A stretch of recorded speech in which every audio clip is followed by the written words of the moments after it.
Evaluate where you are. Look at it, assess yourself. Assess yourself and assess the situation. What brought you there? What has brought you to this point? What did you learn from it? Are you learning anything, or are you doing it over and over and over again? Somebody said that insanity is doing the same thing in the same way, expecting a different outcome. Don't let this year be like last. And if last year was great, still don't let it be that way. Raise the standard. If your life is perfect and extraordinary, you darn well know you're not going to be happy unless you keep making it better. That's what makes us feel alive. It's not what we get that makes us happy. It's who we become and what we're able to give because we become more. If you want to begin to move, you've got to clear your mind of all the unnecessary luggage and baggage that's weighing us down. You're going to have people to do things to you. Things are going to happen to you. And the most important thing to do is to harness your will and let it go. And move so you can grow. So you can get on with your life. It doesn't matter about what happens to you. What matters is, what are you going to do about it? If there's anything that'll shift your life, that'll get you to thrive in a difficult situation, is take some massive action. Try something else. Change it, try it, move it. Progress equals happiness. If you can start to make progress, if you get yourself going, even if it's not perfect, if it doesn't work, you know what to do. Just change your approach. That doesn't work, change your approach. So often in life, people don't begin the journey because they're not quite sure what to do or how to do it right or how to do it perfect. You want to change your body? Get yourself moving. Don't wait for the perfect trainer. Just go out there and move. Put on your shoes and move and get momentum. I'm going to turn this situation around. I'm not going to sit back and moan and cry over what happened and what went wrong and who did what.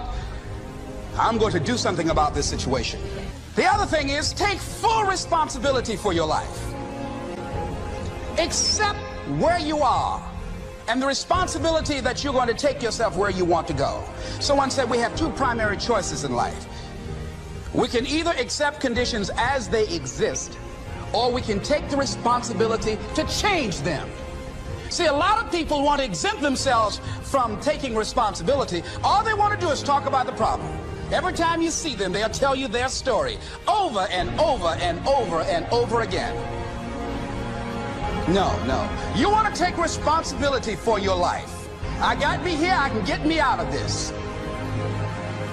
And I'm getting out. I'm not going to be a volunteer victim. And so all you're looking for are new breakthroughs through practice and practice and practice. You'll get better and better and better. And there's still some things that will happen to you that will catch you on the blind side that you did not anticipate. You'll get knocked down, but you won't be knocked out. And so I say to you, it's possible you can live your dream if it's becoming a diamond, if it's having more, if it's achieving more, if it's being a better father, being a better mother, whatever it is, overcoming addiction, changing our society. It's possible you can live your dream. It's necessary that you have a plan of action, that you're resilient, that you stick to, and you work with the system, that you work with people, that you give support, and that you be there for them, that you have the vision and never give it up, that you become creative and relentless and keep on coming back again and again and again, and that it's you got to take personal responsibility to make it happen, and that it's hard. Easy is not an option. And when life knocks you down, jump back up and say, it's not over until I win. Avoid people and situations that upset you. See, there's some people that know just how to push your button. They know just what to say. But I'm not going to expend any energy arguing with anybody. Life is too short, ladies and gentlemen, and unpredictable. I don't want to spend my time arguing with anybody, so I avoid situations that will get me upset. I don't argue with people. Draw the line, ladies and gentlemen. There are certain things that we just go through life just taking, and at some point, you just got to draw the line and just say enough is enough. You got to do that with yourself. One negative stroke is 16 times more powerful than a positive stroke. And if you have people around you who are not sensitive to who you are, and the people that can hurt you the most, ladies and gentlemen, are the people that you love. That you love. They're the ones that you're vulnerable to. They're the ones that can get to you. And if they're insensitive, I don't care who they are, See, if you don't draw the line with people, if you just let them run rampant in your life, and you let things happen to you that you don't feel good about, if you continue to allow it to happen, you won't feel good about yourself. Your image of yourself will erode. So you've got to draw the line. Why do people just go to a job where they're miserable, day in and day out? Why do people stay together and they're miserable, sleeping in separate rooms, or arguing, or the only thing they have in common is paying the bills? Don't talk, don't communicate, don't share anything together. Day in and day out, as short and unpredictable that life is, being mean to each other. Why do people do that? Known hells are preferable to strange heavens because it's familiar. See, life is rough, ladies and gentlemen. It's rough, and it's scary. It's scary growing. It's scary taking a chance. It's scary acting on your intuition, on your guts. It's scary. It's frightening.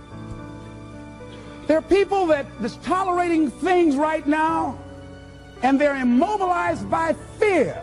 They can see the hammer coming, and they're afraid to even move because it's scary. To go against the dominant thinking of your family, friends, and those people you associate with every day is perhaps the most difficult act of courage you will ever perform. See, when you start growing, when you start changing the way you walk, the way you talk, the way you act, the way you respond to things, the way you use your time, when you start saying, no, I can't do that. Why? You're too busy. You don't have the time. No, I have my own agenda. So if people can put you on a guilt trip, they will. And use you and abuse you over and over and over again. You got to draw the line. You have to draw the line on them. Don't go through life feeling like you're powerless. Victims are people that are powerless. You're not powerless. You are powerful. You direct the power in your life. Whatever your life is right now, it is a duplication of your consciousness. It's a result of how you have decided to use your power. That's all it is. That's not who you are. That's just a perverted use of your power that you aren't satisfied with.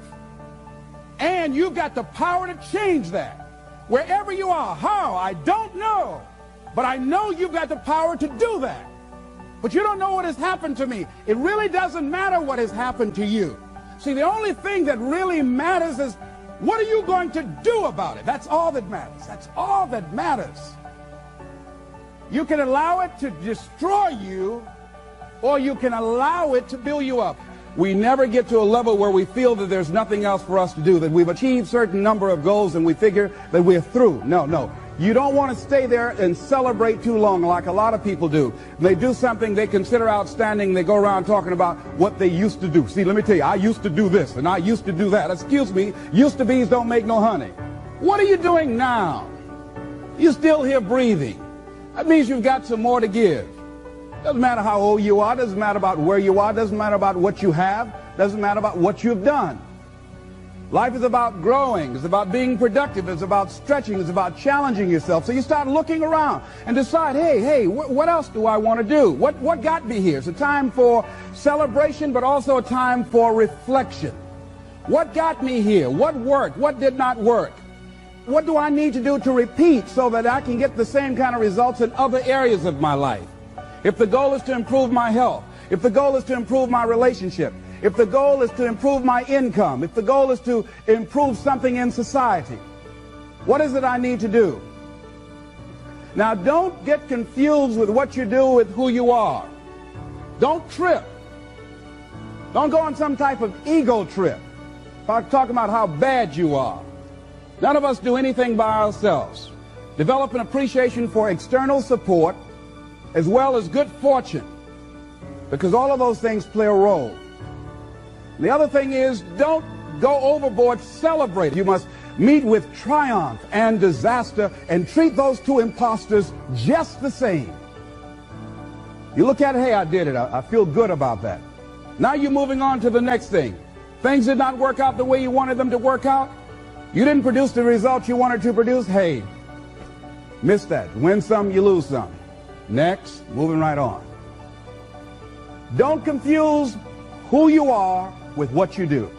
Make your mind fertile ground for the seeds of opportunity. Think if you want to experience a sense of fulfillment, you've got to have an open mind so that ideas can come in there and take root and grow.